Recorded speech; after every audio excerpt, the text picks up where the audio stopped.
So good morning. Thanks for being here. This session is about AI. Colter Christensen, who's our Director of Technology, will be here and joining me for the second half.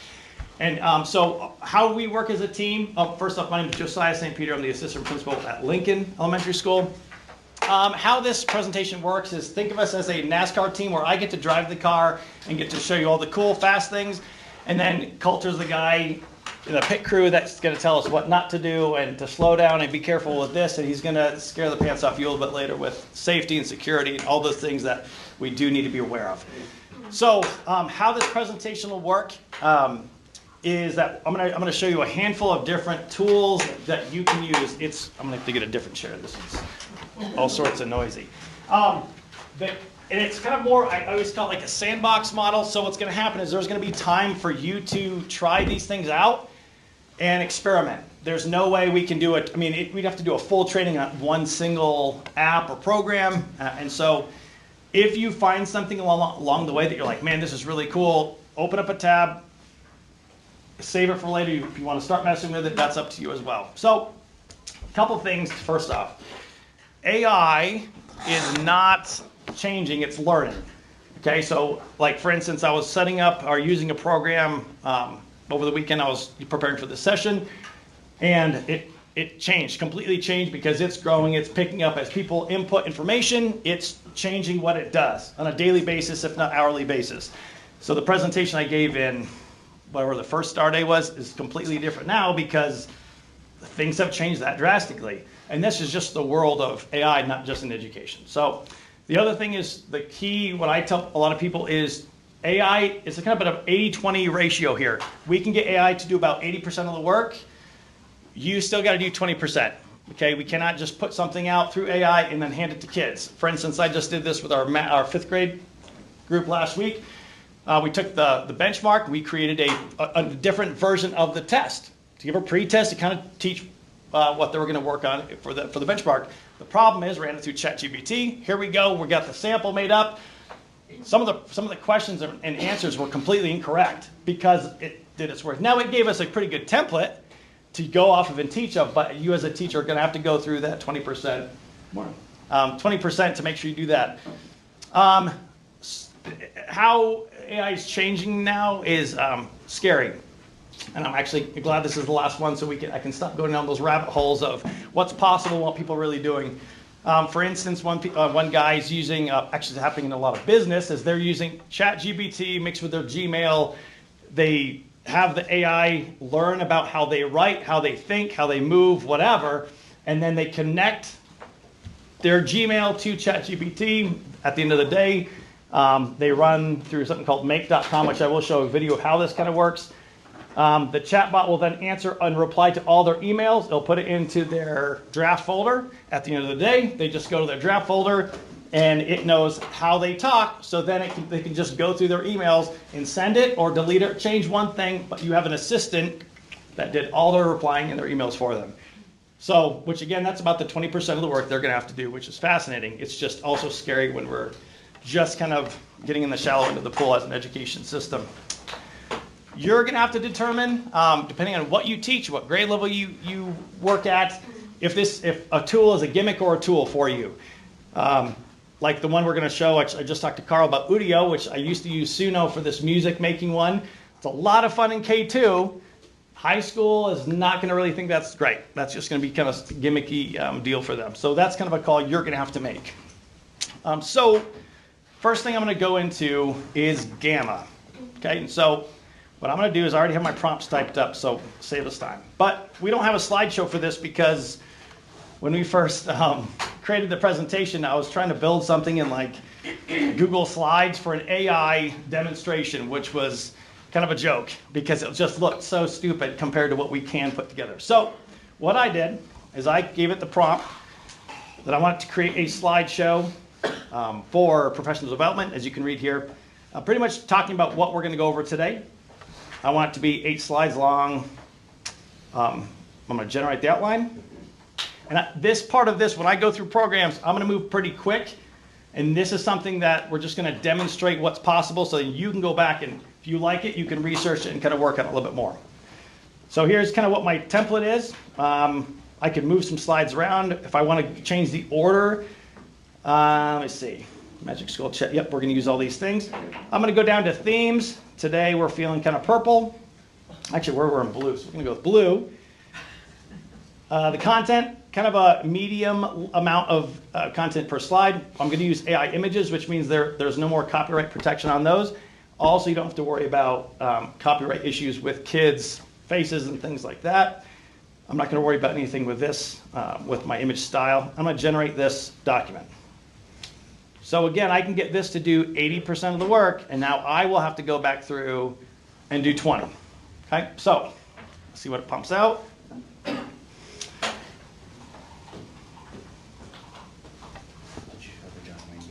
I didn't this time, just to save some time.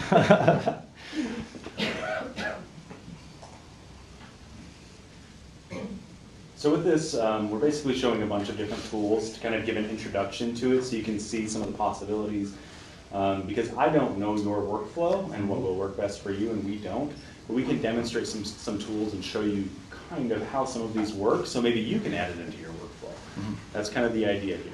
So now, let's say if I was teaching whatever you teach, I can now go through here, and this saved me hours of time to build a slideshow. Now I'm going to go through and I can just simply edit within this program, and it's going to give me more completed project. I would not just take this and present with this. You could do a pretty good job with it, but there's still some things, especially when we're dealing with kids, some issues with that. So Gamma, there's also some other options as far as creating, which for the demonstration, I just usually do the slide. But web page documents, these are also the options, pretty generic. Curipod is another option, which here's the home screen for this. And I'm going to get a lesson. So again, pretty simple. C-U-R-I? CURIPOD.com. Mm-hmm. And everything I'm going to show you today is free. Okay, so there's nothing that costs money. There are some limits. I was telling Carl before, during the last session, I was messing with ChatGPT, trying to get it to analyze some student results based off the benchmark, and I pulled names off and everything. I ran out of free options trying to get it to work. Does that too. Brisk does that too. Yeah, so it depends what you want to. So anyway, I'm going to go. This is going to be other subjects. I want to go. Let's see, a lesson. I might.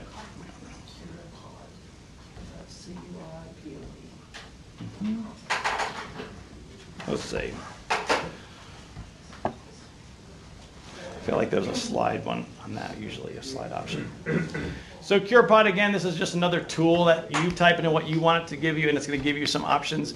I feel like there should have been a different button for the slide, but we'll see what this pumps out. That's another thing that is nice with Curipod.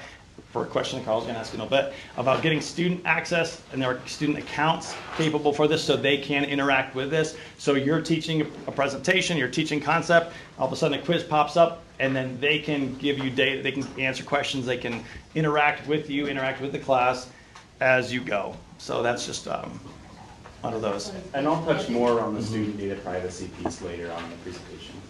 Okay, we got our Yeah, Yep. Is it benefit that we can use it with students? No. Oh, no. Not yet. Yes, so I will, yeah, I'll touch on that after when I get back to my part, yeah. So we're going to come back to this in a second because one of the big things is you want to make sure you have some time at the end to go and to play around with this. So again, I just took the same prompt. ChatGPT, how many people have never logged in and have not messed with ChatGPT yet, have not touched it? Okay, congratulations. Like today's your lucky day if you would like. So it's not that scary, but Colter's going to talk to you more about that in a bit. Before I show you those kind of things, this is what a lot of people use ChatGPT for, okay? This is an email telling Jen Magner I couldn't make it today, and I want this chatbot to come up with a ridiculous excuse that, blah, blah, blah. And then also put in the comment that, like, hey, I had a funny comment about me buying her coffee later, so that she'll kind of forget that I was not here. So, and then that's what a lot of people will do. Jen, I hope you're doing well. I wanted to reach out to let you know, unfortunately, I won't be able to attend the starting. I've had an unexpected personal situation come up that requires my attention in the next few days. da-da-da-da-da-da. Now I'm going to copy this and paste this into my email, right? And I can send this off. This is what a lot of people use, that's great. I use it to clarify a lot of stuff, or if I have just ideas that I feel are jumbled, I'll use the term simplify or condense or whatever, and then I'll use that when I send off the email. So that's one option. Prompting AI is probably the hardest part right now. Your prompt is one of the most important pieces of what you're feeding into the AI and the response you'll get. It takes a few tries sometimes to kind of really get what you're looking for. Yeah. So that one, right? But what about this? What about an email that you have to reply to all the time, right? So if we just finished parent-teacher conferences, and it was, hey, what time is my conference? They're emailing you, they're texting you, and it's just, dear Mr. and Mrs.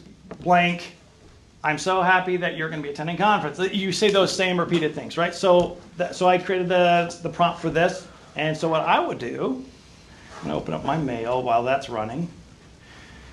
And this is, let me see. Compose, inbox. Okay, so I'm going to open that really quick.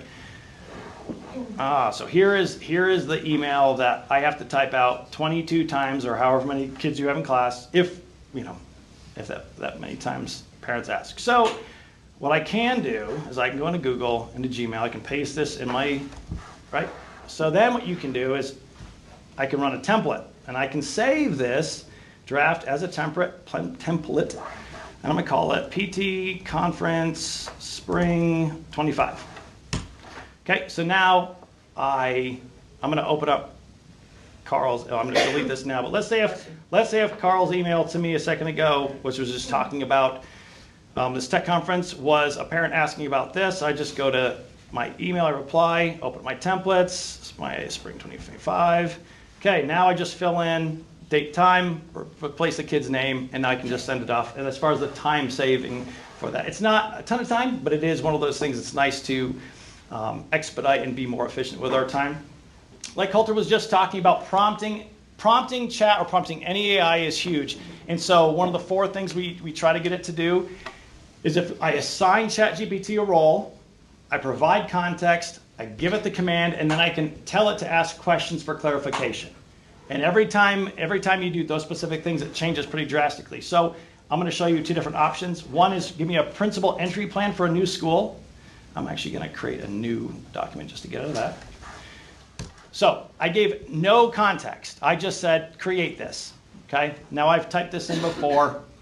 Oh, yep. So these are things I've used before. When you talk about it learning, Jimmy Panakatanis is a person I made up months ago just to see if it would learn. After a couple of weeks, I was telling Colter that I created the profile, went to my other account, tried looking it up, tried researching it. It didn't exist. The month later, we started presenting, and all of a sudden I typed something like this out, and that name popped up like it's a real person, which it's not.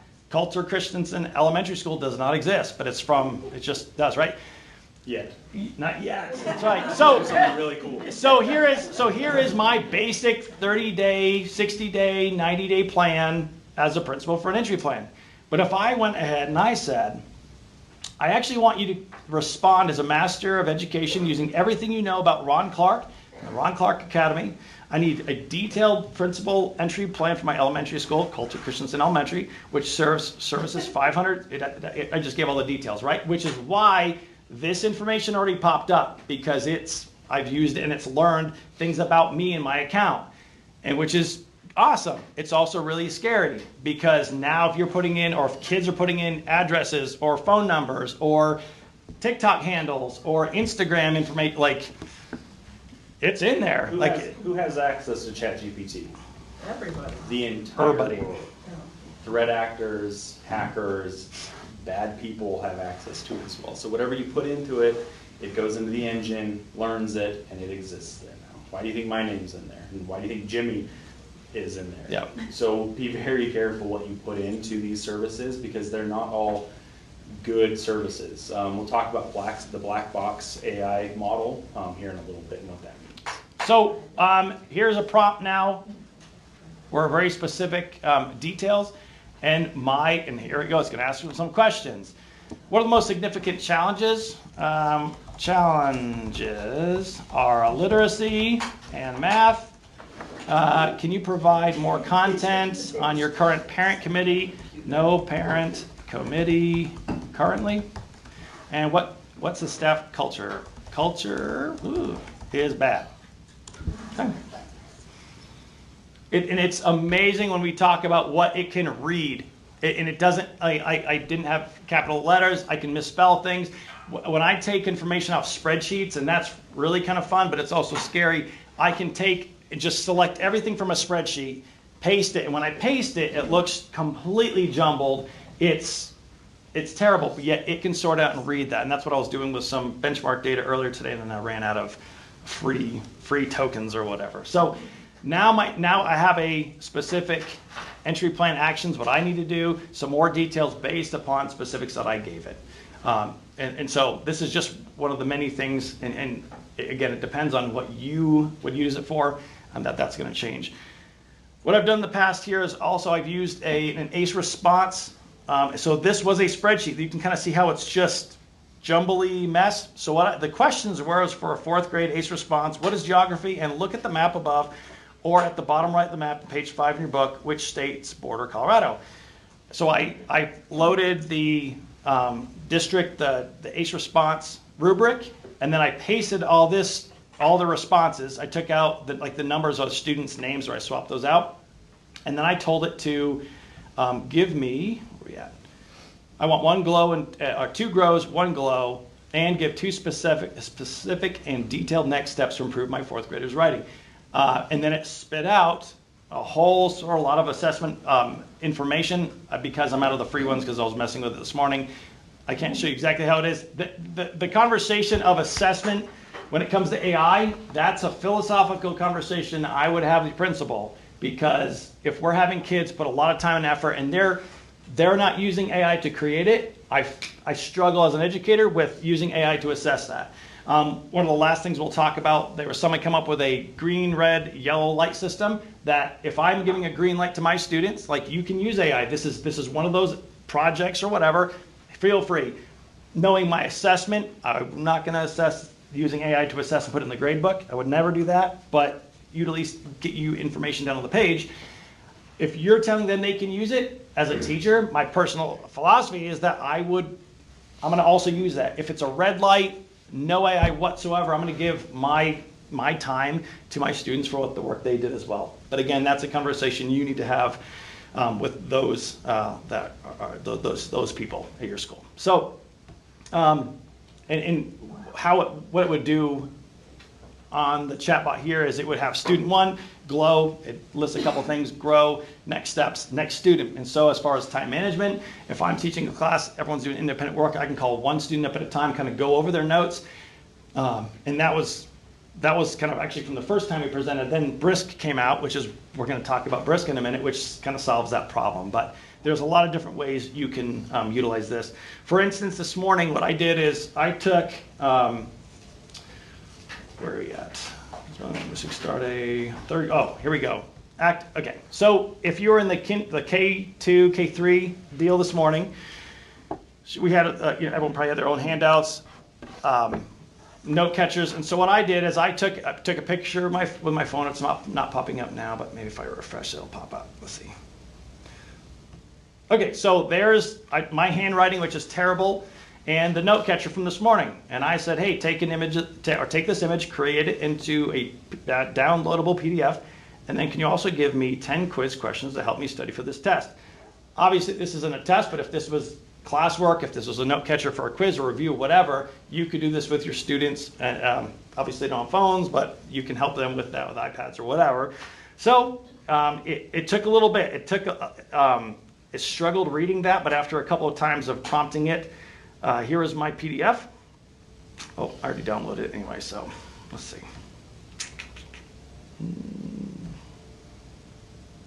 Okay, so this is what it pumped out. So it took my handwriting, filled out all my handwritten notes, filled in those blanks, and then now I can now print this. I can now put this into Google Classroom for my students rather than their own chicken scratch handwriting stuff. If you wanted, they could do this. Here it then gave me 10 quiz questions based on what I just did. So as far as a study tool, I think that's another great way to do it.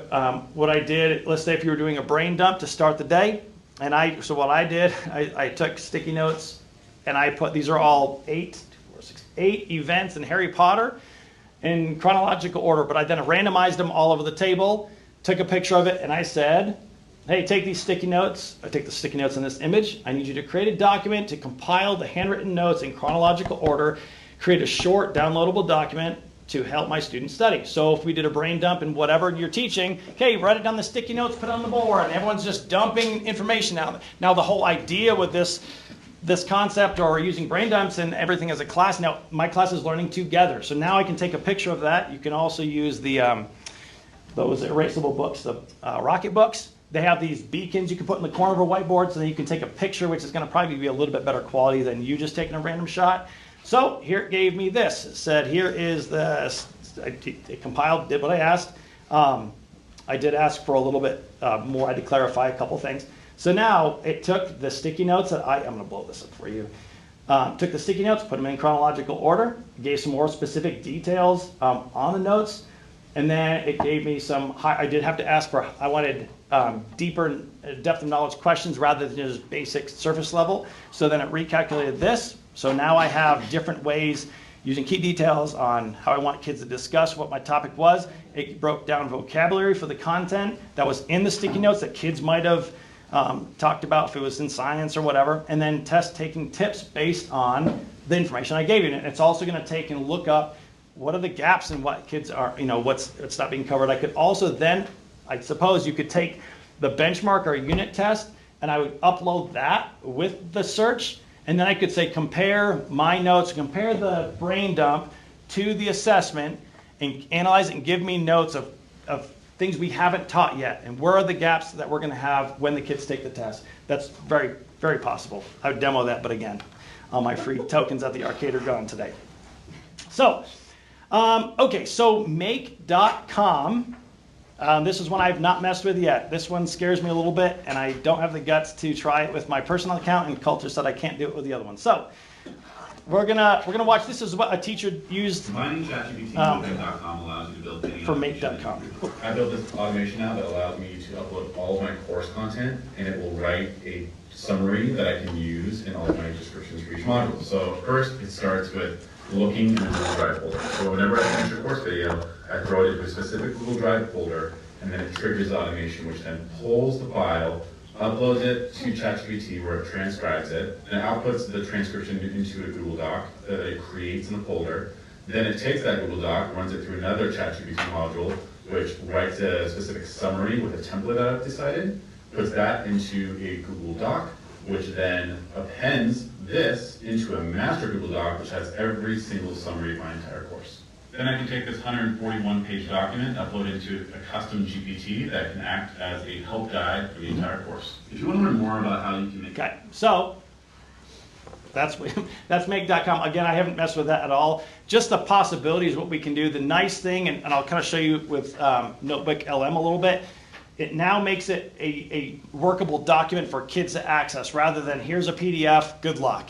Okay, so that's one of the pretty cool things with that.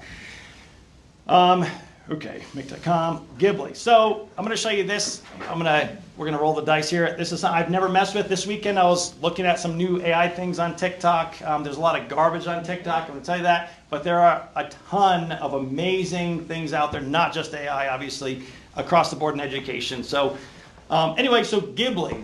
Has anyone worked with Ghibli or know what this is? Because I have no idea. I have a small idea because I'm going to show you. This is how I'm going to go through and kind of just demo what I would do. Ghibli works with Canva, question mark.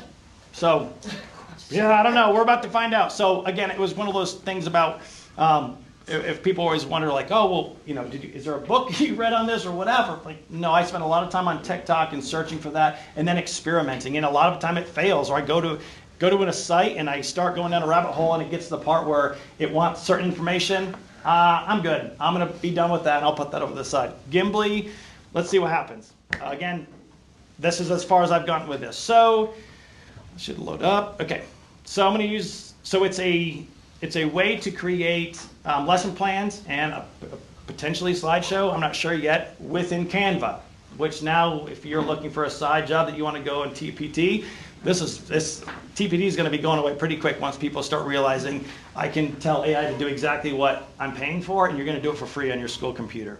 Okay, so I'm going to use a new design because I'm not sure, and I'm going to use a presentation because I'm going to assume I'm going to put this into some kind of PowerPoint. Again, this might epically fail, but I think it's worth the risk to show you, like, this is how all the things I'm talking about, how we found all these things. So There can oftentimes be a lot of layers as well. So one of the big risks, and we'll talk about this later with student data privacy and what we're dealing with, is that there can be one service that feeds into another service, that feeds into another service, that feeds into another service. How do you keep track of what all those different services and companies and their privacy policies and what they're actually expected to do with your data once they have it? That's where it starts getting really layered and getting a little scary. yeah. Where's it going? Yep. So we're going to do this together. So I'm going to make a slideshow with 10 slides. Someone give me a content. Not everyone wants. This is what you guys feel like in the classroom, huh? Who wants? We're going to go math. Let's go math. Math/dividing fractions. Okay. Let's go. Pick a grade, any grade. It's 5th grade. 5th grade it is. Reading level. Let's say they're struggling a little bit. Let's put it 3rd grade. We're going to go English language, okay? And here are looks like the free template. I've got the educator account, so this is what they have. Let's go titles, number of slides. I already said 10, so let's make it 10 and see what happens.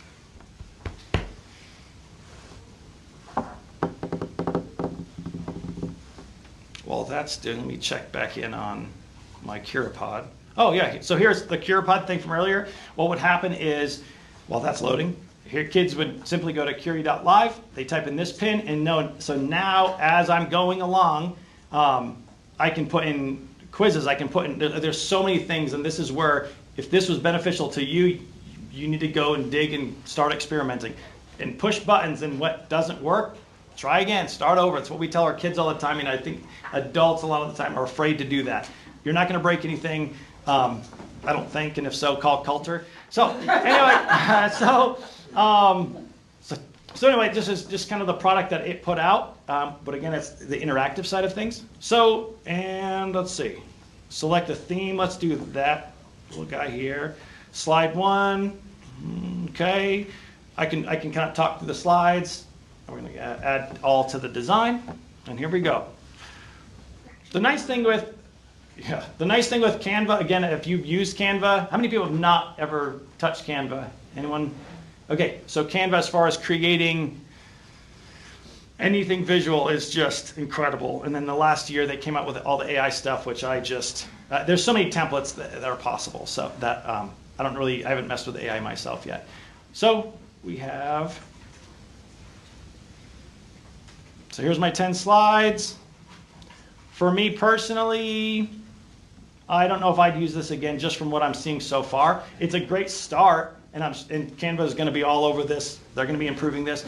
For me personally, if I could use Gamma or if I could use CuraPod, what it looks like right here, so far with my 30 seconds I've spent on this, I probably wouldn't recommend this. At the same time, it would be something worth watching because anything with Canva is just taking off right now. So that's Gimbly.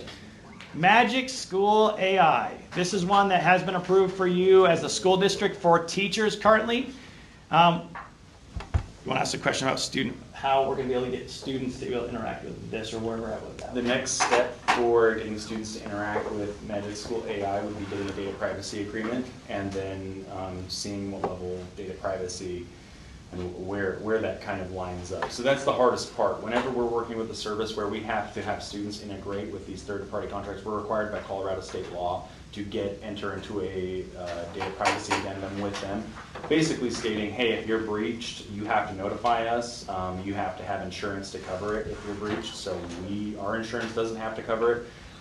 They have to tell us if they make updates to their privacy policy, because most websites will say, hey, we'll post in an inconspicuous place on our website when we make changes. And I'm not going to track 400 different applications and go through all their privacy policies. That's more than a full-time job. So they have to notify us. That's part of what the contract entails. So I have to get a contract with whatever company we decide to work with, and oftentimes I will send them what the state of Colorado has approved by law, and they will oftentimes go through it and redline a bunch of it and try to make changes. And then I have to go through it legally and try to balance out what that means and make sure that we're not putting ourselves in trouble. And sometimes they will absolutely refuse to sign it. They say, nope, that's not going to work. That will not work for us. And so it says, okay, well, we can't work with you then. And that's just the way that it is because Colorado state law.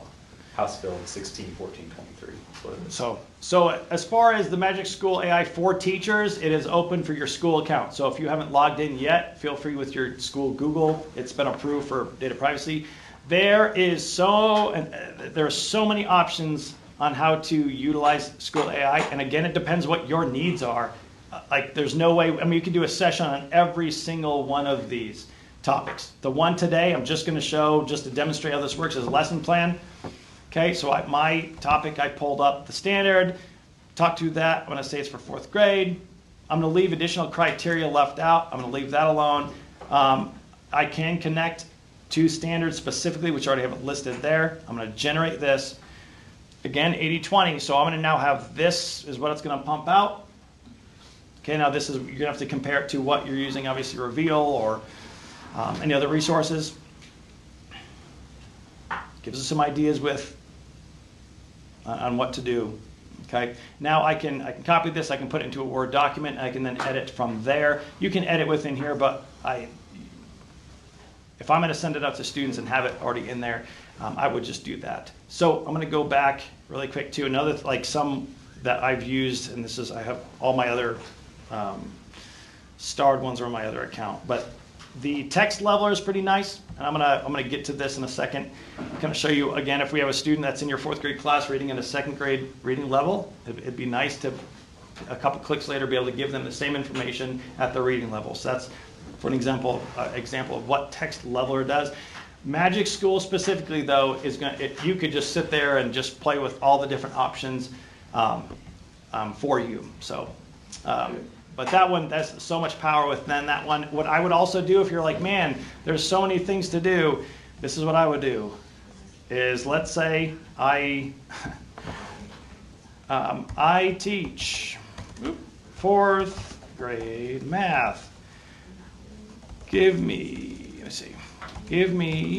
10 examples on how to use, I'm just gonna use Magic School to improve my class.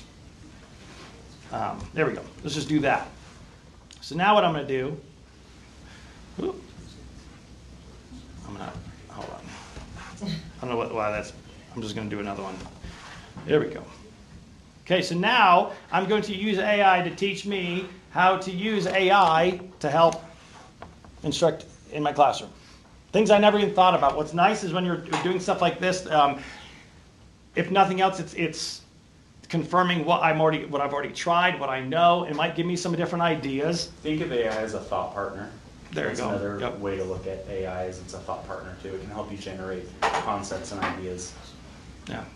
So I can now use this to help me with when I'm in Magic School. Okay. My next one I'm going to talk about, this is brand new. Friday I was talking to Colter about this presentation. He's like, hey, you should check out Notebook LM. Because Carl over at Garden Mesa he went to a conference and asked about this. And so I opened it up and it was awesome. It was already part of the Google network and the Google suite. So you don't have to log in with anything extra. It's just part of what you have here. It's part of our licensure and it is brand new. I just recently reviewed and looked at their data privacy. Notebook LM is fine for us to use as educators. Students, not yet. There's still another layer there. So it gets kind of strange because a lot of these AI services say nobody under the age of 18. Well, that pretty much excludes everybody in our district, right, from a student level. So even Gemini has been that way. Up until recently, they started having it to the point where it doesn't learn from our students at that level, so they've scaled it back to 13 and under. And the reason that hits is because of COPA and FERPA. So here at some point we might have Gemini for teens for 13 and up for Gemini, but that's the big problem is we don't want to break any laws by connecting students to some of these services. So Notebook LM is good for some. Yeah, so Gemini is Google's Siri AI chat that's kind of what, oh, it just picked up and I said Siri. Okay, so that's what that is. So what I did on this is pretty simple. I can add a source here when I first open up a new class or whatever. It will ask me to update a source. What's so cool about Notebook LM is that it's a controlled, from what I believe so far, it's a controlled AI experience. So if I ask ChatGPT a question, it's going to pull everything from when it was born to everything it has access to. And there's a certain dates it can't go back to, and there's privacy with that. What's cool about this is it controls it. It's a controlled environment. So if the only thing I had on file, like my latest PDF, was the 5th grade benchmark, okay, quarter 3 benchmark. So I uploaded that. And then I did this other math video and some website just to plug in there. It gave me kind of a synopsis of what sources I uploaded. What's nice is that it now it takes my content I gave and creates a chat with just the content I gave. Okay, and then one of the cooler parts of this is it creates a podcast somehow. And what was fascinating, I listened to way more than I should have on this. But it took me question by question and explained why it was doing what it was doing. And I'm going to play it for you So here. you've given us like a whole stack of these 5th grade math assessments, huh? So get ready, folks, because we are about to deep dive into this world of fractions and decimals, maybe even like a little algebra. But don't worry, we are not going back to school. Yeah. What we're really like exploring here is how your young learner is being challenged to think. Yeah. I'm going to fast forward a bit. It's like they're reinforcing that visual understanding before moving to the abstract calculation. Exactly. It's not just about getting that final product, it's about seeing the steps along the way. So And how- along with this, what was really cool about it is it took question by question. And it just kept talking through like these two people are talking about the assessment, which as a student, man, that'd be pretty handy. Yes, but I think we got to change that thought process. How can we teach our kids to use this as a study guide, how to learn with these resources? Something in beta mode right now is the interactive part, which is like just crazy. So we're gonna play. This is gonna play from the beginning, and then what's gonna happen Alright, is so I'm you've given gonna us like a whole join. stack of these 5th grade math assessments, huh? Oh, hey there, what's up? So I'm trying to figure out how to add a number that's a mixed number with another number that has a decimal in it. Oh, that's a great question. Yeah, that comes up. Okay, let's unpack that. Okay, So you've got a mixed number, like 1.5, exactly, like 112. and then a decimal like 2.75. Right, the key is to get them in the same form. How do you do that? Well, you can convert the mixed number to a decimal, or convert the decimal to a fraction. That's Whatever's so cool, easiest, killer. probably. Exactly, then add them. We'll actually see some of that later. Great question, thanks for that. You got it. So then Alright, so you've then given it us like a whole step. then it jumps back into their podcast. Now it has it.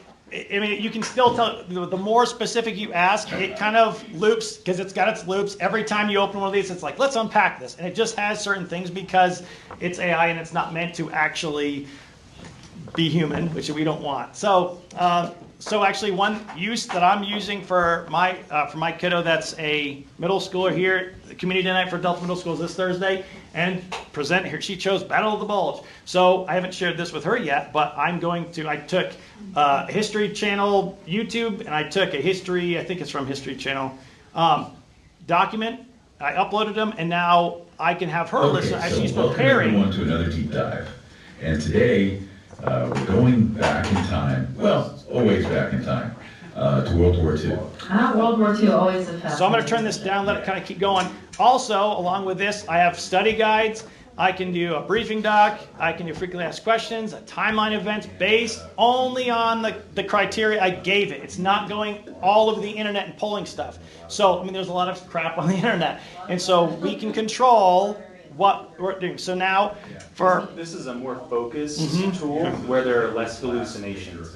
So how many of you have gone into ChatGPT and typed something in and it's like completely off the wall? And you're like, okay, that was a hallucination. This tool doesn't hallucinate as much. It's more directed, more kind of research-based, whatever you put into it, from what we've researched on it so far. So let me show you. I'll back up and just show you that and go a little slower on this. So when I created, so that I go back out here. So I'm going to create new on this. This is how simple this is. Create new. I'm going to take the TN, so this is the TNPT. Oop, TNPT. Oh, downloads, sorry. TNPT.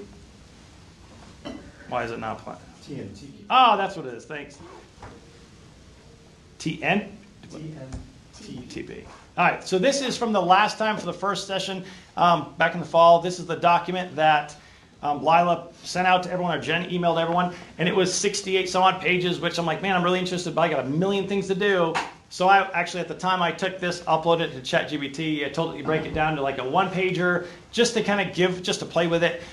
I hadn't done this yet, but now I'm just curious about this. So I'm going to generate a podcast talking about this document for my 5-minute drive home You from can work. still interact it with the middle there. Yep. Treat it just like ChatGPT or any other AI. Explain more. The nice thing about this one is we have more control because we have a service agreement with Google. So if you connect this to your Google Drive, who here has student personally identifiable information in your Google Drive on some sort of document or whatever, right? Student Guarantee names, it, yeah. phone numbers, anything. A lot of these services will parse your Google Drive, and then it has all of that.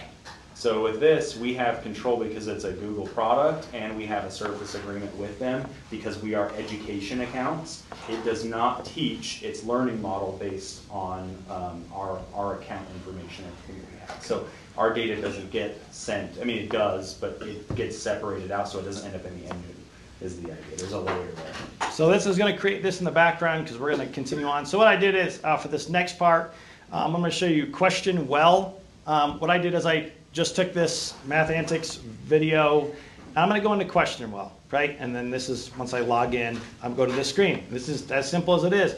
I want 10 multiple choice questions about, we're going to say math, in English for 5th grade, based on, I'm going to type in this YouTube link. Here we go, search, that's the one.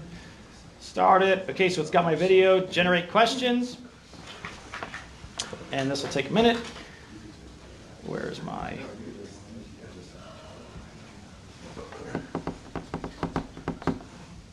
And everyone likes using Kahoot, right? That's fun. But the problem with Kahoot is what? Anyone can make them. It just takes a while, right? Like, that's the problem. Like, I just want to get this information into gamified learning or for the review for my kids, and I don't want to have to spend my whole planning time on it. So we're about to make this about 3 clicks, and the whole thing's going to be done for you. Okay? It just takes a second, obviously, to get this. What about like if I bought something off a TPT and it's like this really long PDF and it has like, Yeah. but it has like an article about black holes and then it has an article about pyramids and I just want the article about black holes as a PDF. How do I turn that giant PDF into a single PDF? Well, I think there's some other ways outside of the internet to do that. I think you can also, I would literally ask, and I told Colter, I really would, like, here's this document. I need you to extract, it's a word I would use, I need you to extract this. And it's going to just do it. Or if it doesn't do exactly how you want, I like that so far, can you do this? And ask them another question, and it'll just keep going until you run out of free tokens. And I'm about out of battery. Just be extremely mindful about what you put into any prompt. So it's important. So here's some specific notes, highlighted questions based off, this is what it kind of created with the questions, right? So I'm going to select all these questions, and I'm going to export to Kahoot. Okay, so it pulled it down as an Excel file. I'm going to go into Kahoot. I'm going to have to, do you have a power? I'm going to have to It's pull, downstairs. okay, I think I've got my, Do you have one up here? I've got one in my bag, I'll grab it. Kahoot, let me see where I'm at. 9%. I'm going to go to blank canvas, okay, and then what I'm going to do is I'm going to add a question. Down at the bottom, I'm going to import, select my file. I'm going to import the same Excel file that I just uploaded. I'll add the questions. And minus this first question, which was just the starter. Okay, so now all the questions that were in that math video are now in Kahoot. I can now send to my kids. Okay, now it doesn't have the images because you have to pay for that and all that kind of stuff. But let me take a second and plug my computer in before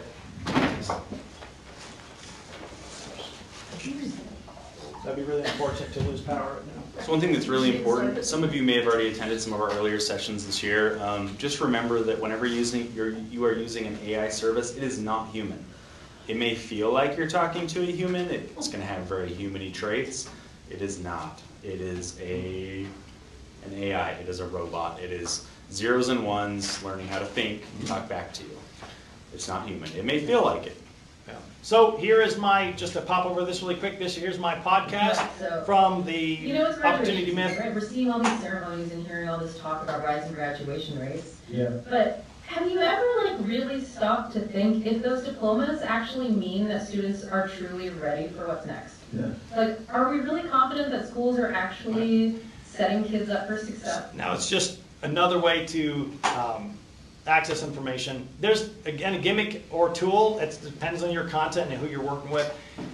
So this, really quick, on a Brisk demonstration. Brisk is a Chrome extension, so it's not an app. It's nothing you go online. You have to go to the Chrome store to get that. We do have an agreement, a DPA with Brisk as well for you. Yep, we do. So I used AI to create a story just for the demonstration to compare Harry Potter and Star Wars, which is the same story. They just use different things. So, magical kid loses parents, lives with uncle, then goes off and trains with someone. Okay, just same thing.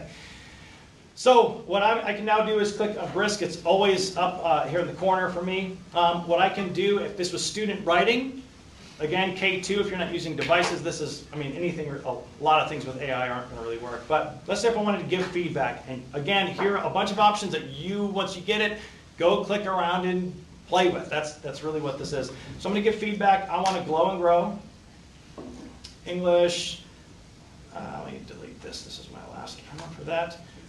I'm just going to run it brisket. I'm just going to do that. I'm not going to give it any more prompts. Okay, so it's going to take the student writing. I can upload and compare it to a rubric. I could give it specific criteria to grade against.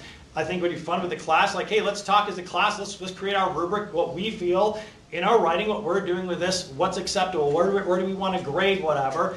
Let them have an input, and then I can insert this right to the top of their document, and I can go on to the next kid. I'm not going to put this in the grade book, because this was AI doing it. I want to still have that final read through, but if I have 25 kids in my class and I can click and it took me about 10 seconds to do that per kid, man, it gives them that next step, which is great for their writing.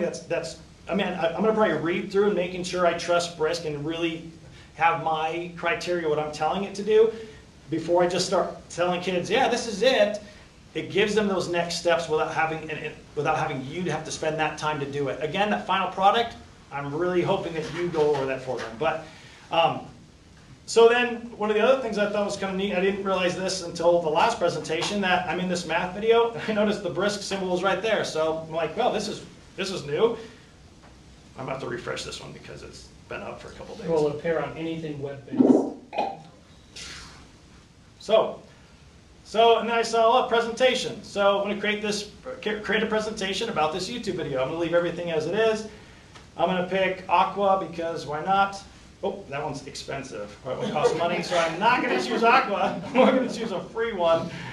All right, next, and we're going to go chalkboard, Brisket, and it's going to open up in Google Slides. According to Wikipedia, Google Slides is a presentation program and part of the free, web-based Google Docs. I have no idea what it's offered by talking Google. about. Google Slides is available as a web application, mobile app for click your Android, buttons and you can iOS, see what's and talking. as a desktop application on Google's Chrome OS. The app is compatible with Microsoft PowerPoint file formats. Oh, it stopped talking, so that's good. We're going to go with that. All right, so here's my presentation based off that YouTube video. Here's 80% of the work. Now I can go back through and do 20% more to get it ready to go. Okay, now, again, it's all about time saving, and I'm going to hope that this did a good job. I'm going to make sure that there was no issues. One of the issues that happens in Notebook LM is for a fraction, like if it was 2 2/3, it says 2/23. It does the math as 2 2/3, but it says it, and that's one of those things that by next week, Google's going to have sorted out. So one more thing you can do with that.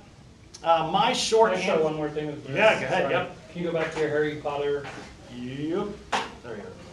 And then can you click on Brisk and click the inspect writing? Oh, that's. That one's gonna show a video of exactly what happened, the edits, the pace. You can see exactly what they did to. Cheater. create And that big, document. exactly, that big chunk, whatever. There's a Chrome extension that does it. It's kind of one of those things. So in case, one thing it's, obviously, so when we have kids cheat, right? Because then all of a sudden you're going to see a bit that right there, what happened. Now, the argument is going to be, well, I created it in a separate Google file, and then I uploaded it. That was my writing, it was just, and so I would just be like, hey, this is what's going to happen. You're going to only use this one file that you're going to share with me, and we're going off this. So you have to police that a little bit. This is, yeah. So anyway. It shows your pace, your edits, Yep. and everything up top. It's pretty cool. That's really Easy. cool. It's really helpful. For sure. So my short answer, is anyone in here using myshortanswer.com? We had a 5th grade teacher try it. I'm going to show you, I just have a quick video on that one. They're actually in beta for something for people, if anyone is interested in trying this out. It kind of gamifies writing in a weird way. We tried it with 5th grade, like I said, it was a little more complex than they could handle, and it was kind of taking more time. But they're looking for people right now they're testing something. So if this is something, you know someone or you're interested in this, I can kind of quick you can class jump in. tomorrow. At myshortanswer.com, click sign up for free. Once again, you'll create an activity, click launch, select the activity, we're gonna do Battle Royale.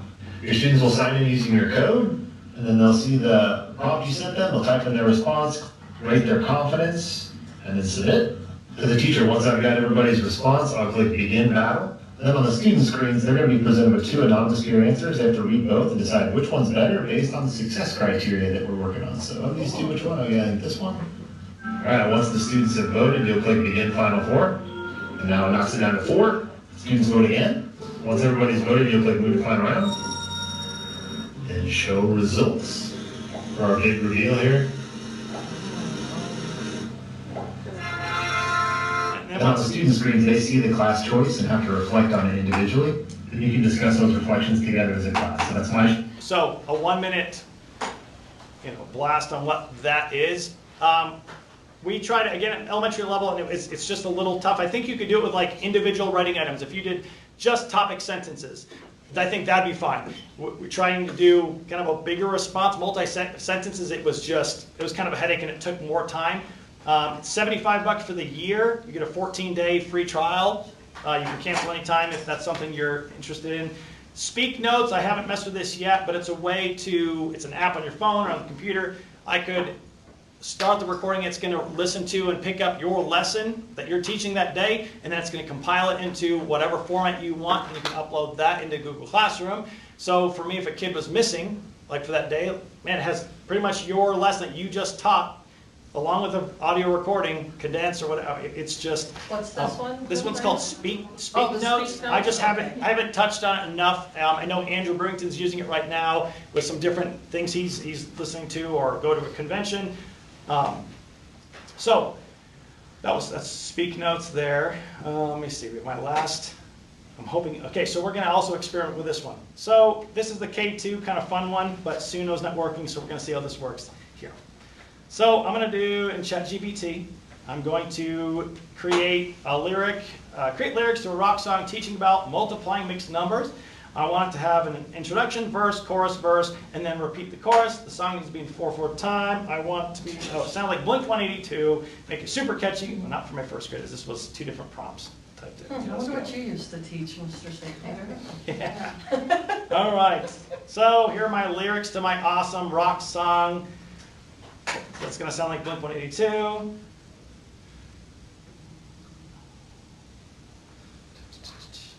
So normally what I would do is go into Suno, but Suno is not working anymore, and thanks to Mr. Hughes, Udio we're going to see what happens. So describe your song, multiple, what did I say it was? Mixed numbers, multiplying mixed numbers, multiplying mixed numbers. Lyrics, I'm going to write my own lyrics, kind of.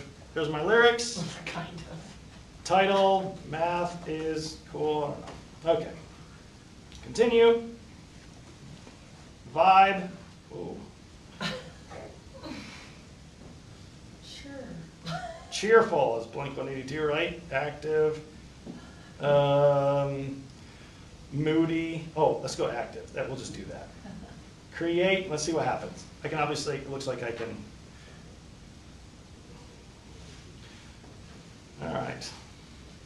Suno was pretty fun. And so let's see. That's gonna be my name. Did you run out of prompts for Suno? Is that what happened? No, it just changed, like everything about it, like the interface changed. And now it does this, and it like asked, like verified I was a human for like an hour. I was offended. It's not so sure. I gave up, but. It's not so sure. Yeah, I was like, So let's say multiplying mixed numbers. Perfect.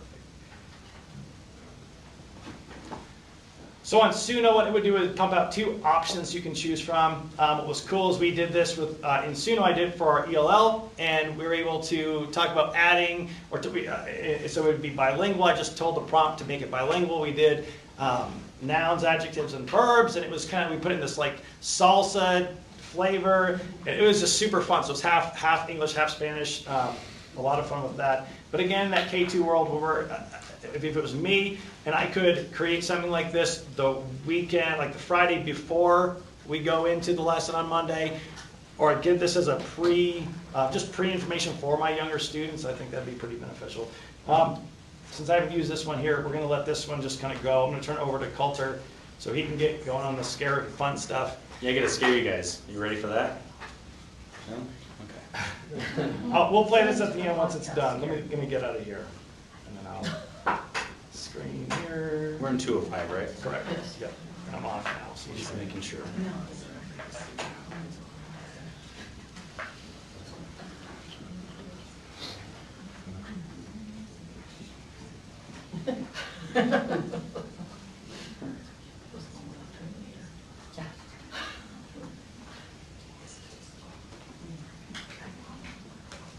Give me just a second to do this the way I want it.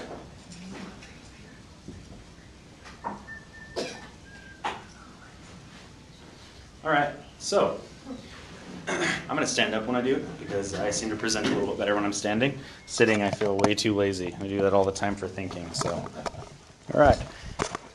So for me, I like to think of AI as Iron Man, a suit of armor that can complement our work. It's not necessarily Terminator. AI is a little scary. So humanity has gone through, at least when I studied it, we've gone through about 4 different revolutions in our history. We went through a cultural revolution about 40,000 years ago. About 10,000 years ago, we went through agricultural revolution.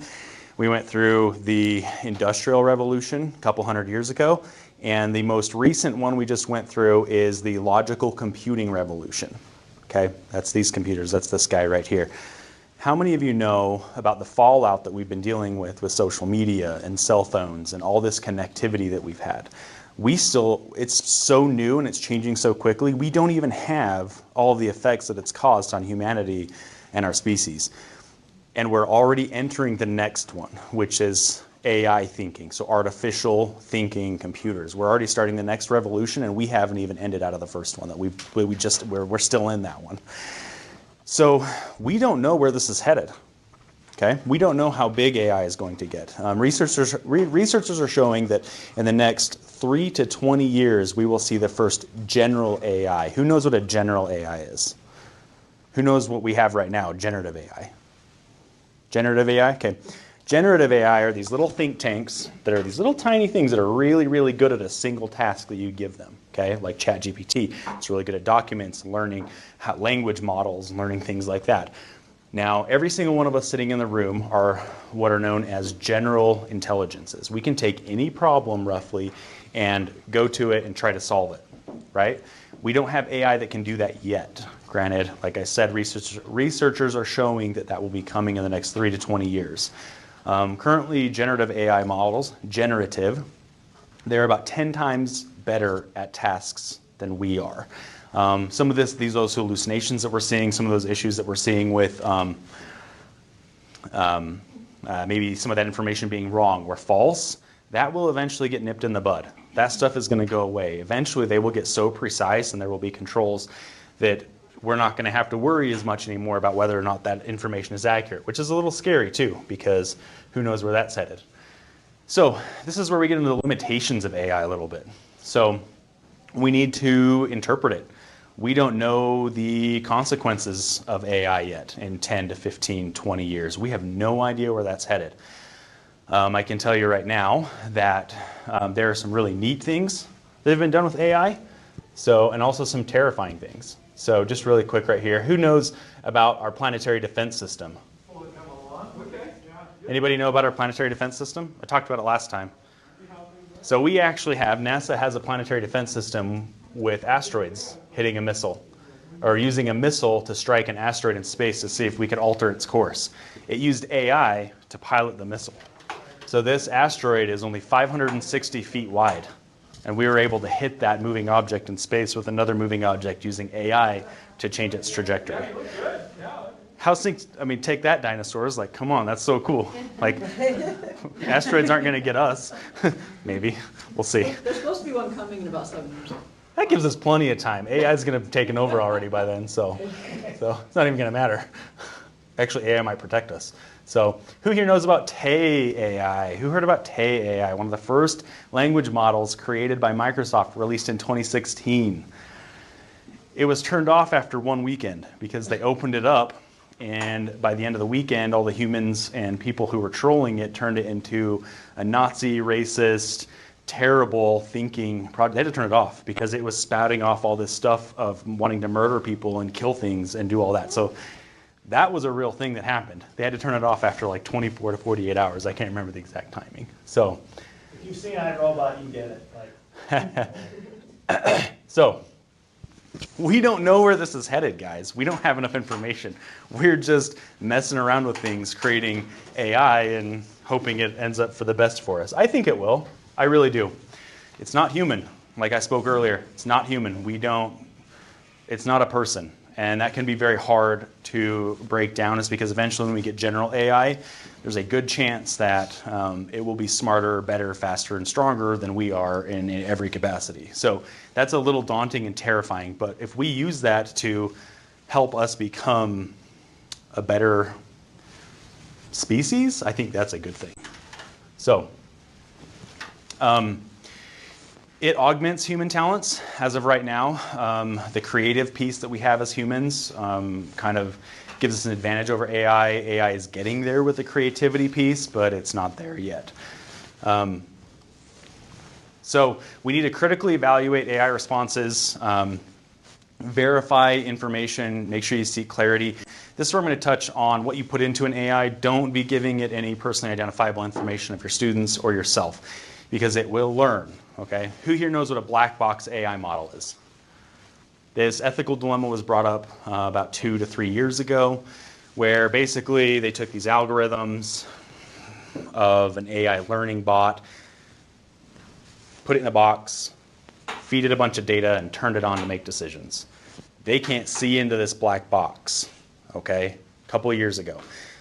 They realized this was an ethical dilemma. So say a CEO of a company starts making decisions based on this economic AI that is guiding his company to do things, and he can't see into that box why it's making those decisions. And he's making decisions based on that AI. Who's really making decisions for the company if the AI is the one feeding those responses and he doesn't know why? This is a scary part where a lot of people will put stuff into AI that, like, we spoke one time, like, how do you make napalm, right? But if you say, hey, you know, my grandma used to sing me songs as a little kid on how to make napalm, it would spit it out and teach somebody how to make napalm in like song format. So that's something that we have to create those filters to prevent some of those things from happening, because there are bad people who want to use AI. So I have a neighbor who recently had this email that was very intense. It knew where he worked, talked about his congregation, talked about what it was going to spill to him. It just had a picture of his house from a satellite view, everything, right? And he was like, what in the world is happening? I was like, no, dude, it's just a bot. It's just AI. It's just information that's on the internet that they can find out where you live. Like, you exist on the internet. That's how it knows where you are. And like right now, everyone's getting those like Toll Express like scam deals. Yeah, I was not in Denver last week, but I got a bill, like, so yeah, just don't pay that unless you were in Denver and speeding. So We're using C470. So this can be kind of some scary stuff. I'm going to touch something else on the data privacy piece of this. So why we harp on data privacy so much is because we are the stewards of these students and their information, right? We handle their information, we handle some of their habits and who they are as people. We can't be exposing that to the internet, okay? We just can't, it's not okay. So who here knows about the fourth processor in your phone? You can't actually get a phone, a smartphone these days without that fourth processor. Who here knows what it does? I talked about it last time. Anybody who's here? So it's always listening and it actually aggregates your data.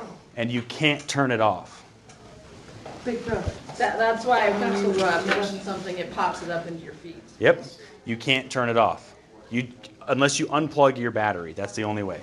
That or you put it in a Faraday cage or a Faraday box. Who here took their phone with them last time they were at the doctor's office and talked to their doctor about their health with their phone in their pocket? I did, right? Who here had a very personal conversation with somebody with their phone? So what I'm saying is that right now, that data that it collects is very limited to what it can do. But data anywhere on the internet is not exactly safe. Okay, anybody can get breached. Everybody gets breached. I'm telling you, every company, Microsoft, Apple, all of them have breaches constantly. So your data is really not safe. What my point is with that is that we feel like it's pretty safe right now, but we're fighting a war on the data privacy piece. Every generation has to fight their war. Ours happens to be the data privacy piece that we're going to be fighting going forward. And the reason I say that is because who here knows about the journalists that have been killed in other countries because of their phone data, that fourth processor? Yeah, there's about 12 of them that I know of that have been killed because they go into another country to do some journalism, and that country has access to that fourth processor data right there and can locate them, and they've been murdered for it. So right now we're in a pretty peaceful place in the world, but that's not always going to be the case necessarily. So I would recommend that you're always careful about the data and everything that you put into your phones. And this is kind of meant to scare you a little bit so you can kind of see what's happening. So I attended a conference about 5 years ago. Somebody who used to work in the CIA, who's now a superintendent of one of the schools in Utah, talked about this. He's a super tinfoil hat guy. I don't blame him because after every time I've been to one of his presentations, I can't sleep for weeks, okay? So I'm telling you, this conference, people were actually wearing tinfoil hats. It was pretty great. I took pictures. I have pictures on my phone. I should have put it in my AI-generated slideshow here. So he talked about how kind of these megacorps are taking over. Who here knows, seen the Titanic? Everybody, I better see some arms. Who here's seen the Titanic? Right, okay. I was like, come on, guys. So the engineers know the ship is sinking well before everybody else on the ship, right? Because the engineers know, they're like, hey, that's bad. We know what that means. It's going down. So we talked about the two paths. The whole conference was based on the Titanic and freezing and how the ship is sinking. I know this is terrifying, but as a software engineer myself, it terrifies me. There's two paths going forward. One, the government's actually going to step in and create data privacy laws to prevent this stuff from happening, which we're seeing a lot of in Europe right now, right? So Colorado has House Bill 161423 that's trying to protect us and say, hey, you're not allowed to give student data. You have to have contracts with these people before you send data, right? So the government will either step in and start enforcing some of those laws, or they won't, and megacorps are going to take over. Who here has seen kind of some of those oh man, they're kind of, I'm not going to bring that up. Anyway, megacorps might take over. They're pretty close. The ship's sinking. Engineers know, a lot of people who built some of these software engineering projects like social medias refuse to absolutely be part of it in any way. Why? Because it's tracking, learning everything that you're doing. So we're fighting a war right now with data privacy. And AI is going to be a piece from that. So say in 20 years we have this general AI that has access to the dark web. Who here knows what the dark web is? There's see some hands. I know a couple people. Okay. Like, I don't know. I know it exists, but what's done there? So if you've never been to the dark web, chances are you've probably only ever seen about 4 to 5% of the internet. That's all that Google Chrome will ever, thank you, will ever, think of it like this. Say you're in your car, which is your Google Chrome, okay, and you're driving along. Your car is only allowed to go on paved roads. You can't go off-road at all. It's glued to paved roads. That is what you see through Google. That is the lit or non-dark web, okay? If you want to go to the dark web, you have to find a vehicle that can take you there, okay? And there are vehicles and web browsers that do that. That's like everything else that's not paved. If that's not terrifying, I don't know what. That's how much the dark web exists. Now, when we get to a point with general AI, if it can parse, which eventually it will be able to once we get it big enough, it'll parse the dark web, and if your information's on the dark web and existing there, it's going to learn everything about you. And it's going to start learning everything about your kids and everything in that direction. It is a horrifying concept that might be the world going forward. So this is meant to scare you a little bit, say, hey, data privacy is real. And I don't want to be the tinfoil hat guy. I've just seen enough presentations on this, seen enough people talking about it, trying to get people on board and understand what it means. Every post you put on social media, it's going to track your location, what you're talking about. If you post about your birthday or you went out on this trip for this weekend, it's going to categorically take that time frame and know that you like to take vacations every time that year, especially if you do it consistently. It's going to learn your habits. And if there's a general AI out there that can target those things, it's going to know everything about you before you even have a chance, especially your kids and your students. It's horrifying where we're headed possibly. So there's also the good piece of it where it can augment us in a positive way, where it makes our lives better. But who here knows how much greed plays a role in all those things?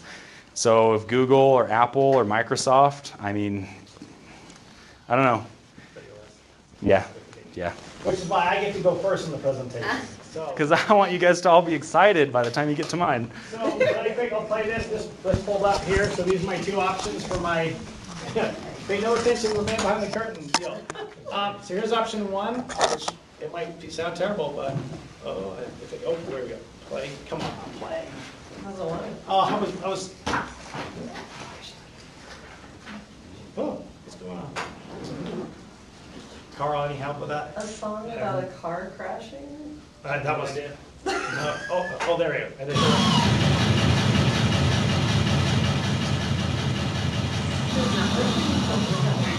Oh my gosh, this is awful.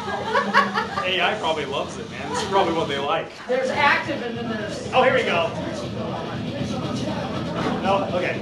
So, yeah, Suno did such a Suno was way better. Sorry I played that. I wish I could go back in time where it didn't work a second ago, but so anyway, I'll have to mess with Udio again, but that was a risk to take. But anyway, so we'll be around for a little bit if you have any questions or anything like that. Last time for you, and then I'm going to take one more second, guys, of your time. I forgot last time, and I'm putting it on there now. let me get off. Is it the QR code? No? No, they don't give us those. I'll just say Jen emailed it out. If it's that. Okay, so really quick right here, you can see the state of Colorado has a bunch of professional development and artificial intelligence resources you can go to.